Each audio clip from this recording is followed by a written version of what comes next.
Last episode में हमने देखा था हांशन डफने में था। वहाँ पर वो double sword martial art technique की प्रैक्टिस कर रहा था, पर तभी अचानक से एने उस पर हमला कर देती है। तो हांशन उसके साथ double sword martial art technique की प्रैक्टिस शुरू कर देता है। दोनों ही काफ़ी अच्छी तरह से एक दूसरे पर हमला कर रहे थे एंड दोनों की हमलों में खतरनाक पावर थी। पर इस दौरान हांशन की इतनी पावरफुल टेक्निक देखकर एने चौंक गई थी, क्योंकि वो एक ड्यूक थी, पर इसके बावजूद वो हांशन जैसे इवॉल्वर पर भारी नहीं पड़ पा रही थी। मतलब हांशन की ये शॉर्ट टेक्निक एक्स्ट्रा ऑर्डिनरी थी। अब आगे फाइट खत्म हो चुकी थी एंड एने एक कमरे में बैठी फाइट के बारे में ही सोच रही थी। तभी वो मन ही मन कहती है उन्हें ये ज़रूर देखना चाहिए। यही सोचते हुए वो उसकी एंड हांशन की बैटल की वीडियो को एक इंसान को भेज देती है। इधर हमें एक इंसान को दिखाया जाता है जो एक कमरे में बैठा हुआ था एंड अपने सामने एने और हांशन की फाइटिंग वीडियो को देख रहा था। वो मन ही मन कहता है ये लड़का double sword martial art technique की प्रैक्टिस कर पा रहा है। क्या ऐसा हो सकता है कि ये सच में हांजिंग का वंशज हो? हांजिंग, तुम मर चुके हो, लेकिन मरने के बाद भी तुम्हें चैन नहीं है। आज भी तुम दूसरों के लिए मुसीबत खड़ी करते जा रहे हो। वो ये कह ही रहा था, तभी उसके पास एक लड़की का कॉल आता है। वो जल्दी से उस कॉल को पिक कर लेता है। उसके सामने यानरेन थी। यानरेन कहती है, डैड आखिर आप क्या कर रहे हैं? तो इस पर वो जीजन नाम का आदमी मुस्कुराते हुए कहता है, तो आखिर इतने दिनों बाद तुम्हें अपने इस डैड की याद आ ही गई। जब से तुम्हें हांशन मिला है तब से तो तुम मुझे भूल ही गई हो। ये सुनकर यानरेन शर्माने लगती है। इधर हमें हांशन को दिखाया जाता है जो एडवांस डेमन वर्ल्ड में था। वो अभी के लिए ब्लैक गॉड शेल्टर में था एंड उसके साथ यांगली थी। यांगली हांशन से कहती है जुई वैन डोंगलिंग का बेटा है। डोंगलिंग ही पहले ब्लैक गॉड शेल्टर को ऑपरेट करता था। उसके ही कमांड के अंडर ब्लैक गॉड था। ऐसे में उसने अपने बेटे को यहाँ भेजा है। भले ही ब्लैक गॉड शेल्टर हमारे कंट्रोल के अंडर है, लेकिन अभी भी बहुत से लोग सिर्फ डोंगलिंग की बात मानते हैं। शायद अपने बेटों को यहाँ पर भेजकर वो कोई साजिश कर रहा है। इस पर हांशन भी सोचने लगता है। जब वो यहाँ पर आया था तब उसे पता चला था कि उनकी स्पेशल टीम को जुईवेन नाम की एक लड़की की प्रोटेक्शन करने के लिए कहा गया है। हांशन को इसमें कोई प्रॉब्लम नहीं थी, पर जब उसे पता चला था कि ये लड़का डोंगलिंग का बेटा है, तब से ही उसे खतरा फील हो रहा था। लेकिन उसने इस लड़के को ज़्यादा सीरियसली नहीं लिया था। यांगली पूछती है, हांशन हम इस बारे में क्या करना चाहिए? तो इस पर हांशन सोचते हुए कहता है, अभी के लिए हम कर भी क्या सकते हैं? स्पेशल टीम का ऑर्डर है एंड हम स्पेशल टीम के मेंबर हैं, तो हमें स्पेशल टीम का ऑर्डर मानकर उसकी प्रोटेक्शन करनी ही होगी। वैसे तुम उसे ज़्यादा सीरियसली मत लो, अगर कोई प्रॉब्लम होगी तो मैं संभाल लूँगा। वो दोनों आपस में बातें कर ही रहे थे, तभी वहाँ पर जुईवेन आ जाता है, जो जल्दी से हांशन के पास जाकर उसे हैंडशेक करते हुए कहता है, भाई हांशन, मैंने आपके बारे में बहुत कुछ सुना है, इसीलिए मैं यहाँ पर आया हूँ ताकि मैं आपसे बहुत कुछ सीख सकूँ। वैसे कि आप मुझे थोड़ा स्केट बर्ड रैंक का मीट और कुछ बीस्ट सोल बेच सकते हैं? तो इस पर हांशन कहता है, हमारे पास स्केट बर्ड रैंक का मीट एंड बीस्ट सोल तो नहीं है, लेकिन हाँ कुछ मीट और कुछ बीस्ट सोल अवेलेबल हैं जो शायद म्यूटेंट रैंक की होगी। अगर तुम्हें वो खरीदनी है तो तुम इस बारे में यांगली से बातें कर सकते हो। ये कहकर हांशन यांगली की तरफ देखता है एंड उससे कहता है, यांगली इसे जो भी चाहिए वो उसे बेच दो। इस पर यांगली भी सिर हिलाती है। वहीं हांशन वहाँ से जाने लगता है, पर जाते जाते वो मन ही मन कहता है, मुझे इस लड़के की बॉडी से निंग्यू जैसा ऑरा फील हो रहा था। बस बात इतनी सी है कि ये थोड़ा इमेच्योर है, वरना ये निंग्यू जितना ही खतरनाक हो सकता है। हांशन वहाँ से क्रिस्टल पैलेस आ जाता है। वो सिल्वर फॉक्स के साथ था और उसे खाना खिलाते हुए मन ही मन सोच रहा था, जब मैं रॉयल स्पिरिट शेल्टर पर हमला करने जाऊंगा तब तुम मेरी काफ़ी मदद कर सकते हो। तुम्हें देखकर वहाँ मौजूद बीस्ट तो भाग ही जाएंगे, लेकिन अगर वो स्पिरिट्स भी भाग गईं तो जब तक वो लौटेंगी तब तक मैं जाकर उन स्पिरिट्स का स्पिरिट स्टोन हासिल कर कर उन्हें अपनी कमांड के अंडर कर सकता हूँ। हानशन इस प्लान के बारे में सोचकर काफ़ी ज़्यादा खुश था एंड वो सीधा इस प्लान को एग्जीक्यूट करने चला भी जाता है। वो सिल्वर फॉक्स के साथ रॉयल स्पिरिट शेल्टर आ जाता है। सिल्वर फॉक्स को वहाँ देखकर वहाँ मौजूद बीस्ट छिप जाते हैं एंड कोई भी बाहर आने की हिम्मत नहीं करता है। यहाँ तक कि स्केर्डबर्ड रैंक के बीस्ट भी छिप चुके थे। हानशन सिल्वर फॉक्स के साथ रॉयल स्पिरिट शेल्टर की एंट्रेंस पर पहुंच गया था, लेकिन वहां पर ही वो दोनों ट्विन स्पिरिट्स खड़ी हुई थी जो गुस्से से हानशन को घूर रही थी। सिल्वर फॉक्स को देखकर वो वहां से भागी नहीं थी। ये देखकर हानशन समझ गया था कि उसे इनसे फाइट करना ही होगा।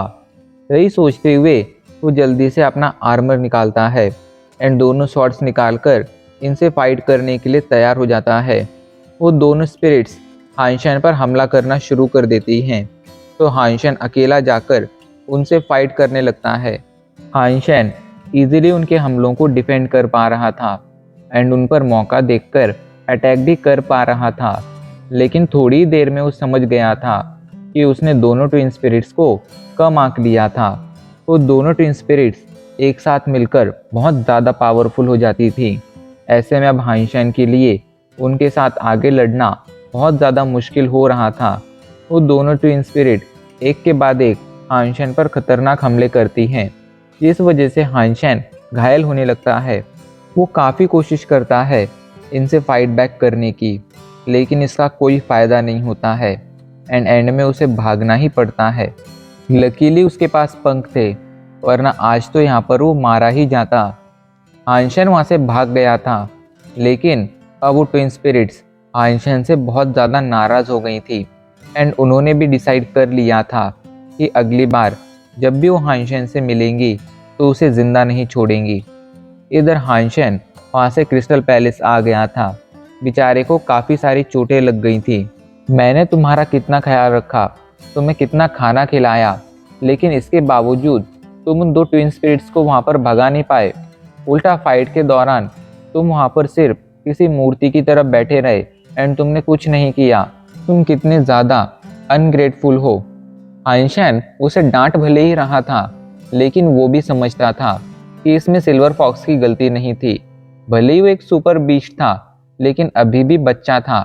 ऐसे में आखिर वो किस तरह उन दोनों ट्विन स्पिरिट्स को वहाँ से भगा पाता। हानशन की डांट सुनकर सिल्वर फॉक्स कुछ समझ तो नहीं पाया था, पर उसे समझ आ गया था कि हानशन नाराज़ है। इस वजह से वो जाकर हानशन के ज़ख्मों को चाटने लगता है। उसके चाटने की वजह से हानशन के ज़ख्म ठीक होने लगते हैं। ये देखकर हानशन मुस्कुराने लगता है। भले ही सिल्वर फॉक्स से नाराज़ था, लेकिन वो उसे पूरी तरह से ब्लेम भी नहीं कर सकता था। इस वजह से वो डिसाइड करता है कि अब वो अपनी डबल शॉट टेक्निक को और ज़्यादा इम्प्रूव करने पर ध्यान देगा।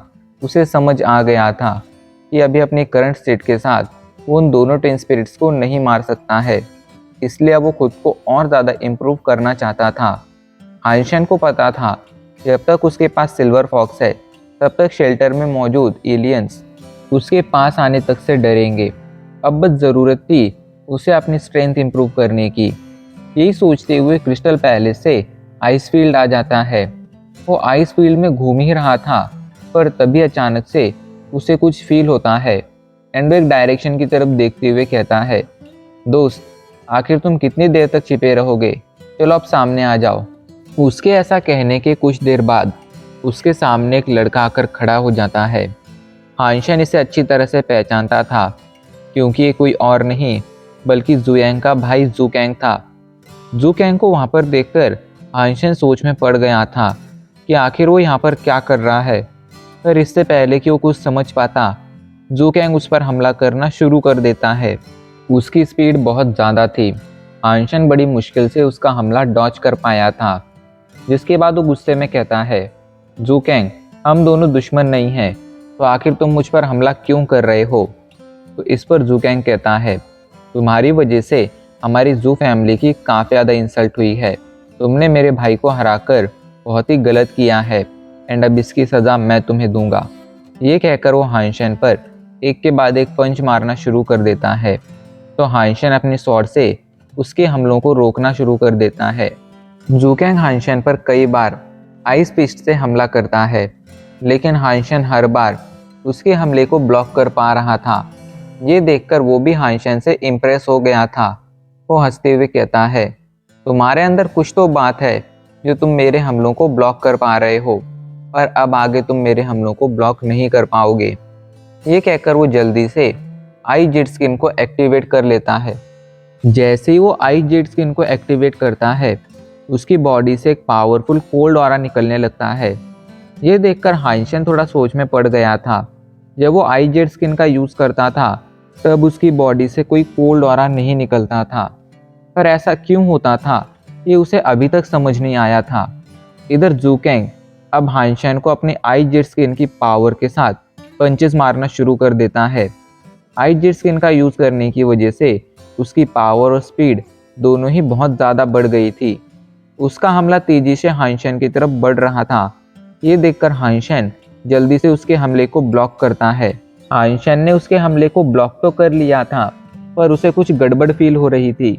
यही सोचते हुए जब वो अपने शॉट्स को देखता है, तब उसे पता चलता है कि आई जेट स्किन के कोल्ड ऑरा की वजह से उसकी शॉट्स अब जमने लगी थी।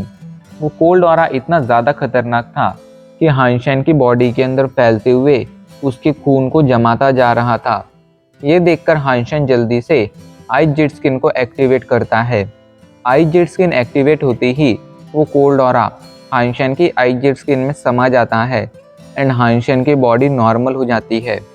इधर जूकेंग एक के बाद एक हानशेन पर हमला करना शुरू कर देता है, पर तभी हानशेन ये देखकर जल्दी से स्नो लेडी की ट्रांसफॉर्मेशन बीस्ट सोल का यूज़ करता है, जिस वजह से उसकी आइस की पावर बहुत ज़्यादा बढ़ जाती है एंड अब वो जाकर जूकेंग से लगातार फाइट करने लगता है। जूकेंग एंड हानशेन दोनों एक दूसरे पर हमला करते जा रहे थे, पर हानशेन समझ गया था कि वो जूकेंग को नहीं हरा पाएगा, इसलिए वो वहाँ से भागने लगता है। तो जूकेंग भी हानशेन के पीछे भागने लगता है। उसने डिसाइड कर लिया था कि वो किसी भी तरह हानशेन को मार कर रहेगा। उसका पहला जीन लॉक अनलॉक हो चुका था, इसलिए उसके लिए हानशेन को मारना कोई बड़ी बात नहीं थी। यही सोचते हुए हानशेन के पीछे भागे जा रहा था। हानशेन ये देखकर अपनी पूरी जी जान लगाते हुए वहां से भाग रहा था। तभी जूकेंग अपना बहुत सारा कोल्ड ऑरा अनलिश कर देता है। हानशेन को लगा था कि उसकी वजह से कहीं उसकी बॉडी ना जम जाए, पर जैसे ही वो कोल्ड ऑरा हानशेन की बॉडी के कांटेक्ट में आता है, तो हानशेन की बॉडी उसे एब्जॉर्ब करना शुरू कर देती है, जिससे हानशेन की आई जेट स्किन की पावर बढ़ने लगती है। ये देखकर हानशेन समझ जाता है कि अगर वो इस कोल्ड ऑरा को एब्जॉर्ब करेगा तो इससे उसकी पावर बहुत ज़्यादा बढ़ जाएगी। लेकिन हानशेन भागते हुए तो इस कोल्ड ऑरा को एब्जॉर्ब नहीं कर सकता था, इसलिए वो जाकर जूकेंग से फाइट करने लगता है। दोनों एक दूसरे पर लगातार हमला किए जा रहे थे। इस दौरान हानशेन ने अपना आर्मर तक पहन लिया था, क्योंकि वो जानता था कि पावर के मामले में जूकेंग उससे बहुत ज़्यादा आगे है। एक दूसरे के हमले लगातार टकराए जा रहे थे एंड दोनों ही एक दूसरे पर खतरनाक हमले किए जा रहे थे। दोनों के ही हमले इतना ज़्यादा खतरनाक थे कि अगर यहाँ पर उन दोनों के अलावा कोई और होता तो कब का मारा जाता। पर जूकेंग हानशेन से अभी भी ज़्यादा पावरफुल था, इसलिए वो हानशेन पर भारी पड़ता जा रहा था। हानशेन उसे हराने की काफ़ी ज़्यादा कोशिश करता है, लेकिन वो चाहकर भी उसे नहीं हरा पाता है। उल्टा जूकेंग के कोल्ड ऑरा की वजह से अब उसे थोड़ा अनईजी भी फील होने लगा था। हानशेन अब हारने लगा था। ये देखकर जूकेंग अजीब तरह से मुस्कुराने लगता है, पर तभी अचानक से हानशेन के कंधे पर बैठा सिल्वर फॉक्स नीचे आता है एंड वो सीधा जाकर अपनी लाइटनिंग से जूकेंग पर हमला कर देता है। वो लाइटनिंग बहुत ज़्यादा पावरफुल थी एंड जैसी वो जूकेंग से टकराई थी, जूकेंग की बॉडी जलने लगी थी। वो लाइटनिंग इतनी ज़्यादा खतरनाक थी कि जूकेंग की अब काफ़ी सारी बॉडी जल चुकी थी एंड उसे काफ़ी ज़्यादा वीक फील हो रहा था। उसे कुछ समझ नहीं आया था कि आखिर ये इतना छोटा दिखने वाला बीस्ट आखिर उस पर इतना हावी कैसे हो रहा है। इधर सिल्वर फॉक्स ने तो रुकने का नाम नहीं लिया था। वो अभी भी जूकेंग पर लगातार अपनी लाइटनिंग से हमला करते जा रहा था। उसकी लाइटनिंग बहुत ज़्यादा खतरनाक थी एंड लगातार हो रहे हमलों की वजह से अब ज़ूकेंग बहुत ज़्यादा बुरी कंडीशन में पहुंच चुका था, पर सिल्वर फॉक्स कहाँ रुकने वाला था। ज़ूकेंग पर वो लगातार हमले करते जाता है। सिल्वर फॉक्स की इतनी खतरनाक लाइटनिंग देखकर हानशेन तक शॉक में चला गया था। अब उसे समझ आ रहा था कि एक सुपर बीस्ट इतना ज़्यादा पावरफुल होता है। यहाँ तक कि एक इवॉल्वर जिसने अपना पहला जीन लॉक अनलॉक कर रखा था, वो तक जब एक सुपर बीस्ट के बच्चे को नहीं संभाल सकता था, तो एक खतरनाक पूरा एडल्ट सुपर बीस्ट इतना ज़्यादा खतरनाक होगा, इसका तो वो अंदाज़ा भी नहीं लगा सकता था। हानशेन इसी बारे में सोच रहा था। इधर सिल्वर फॉक्स रुकता नहीं है एंड वो जल्दी से कई सारे हमले कर कर फाइनली ज़ूकेंग को मौत के घाट उतार देता है। उसने ज़ूकेंग पर बिल्कुल भी दया नहीं दिखाई थी। वहीं ज़ूकेंग मरने से पहले ये नहीं समझ पाया था कि आखिर इतना छोटा दिखने वाला फॉक्स उसे कैसे मार सकता है। बेचारे की मौत इसी सवाल के साथ हो गई थी। उसकी मौत ने हानशेन को तक चौंका दिया था। एंड अब इसी के साथ हमारा एपिसोड आज यहीं पर ख़त्म हो जाता है।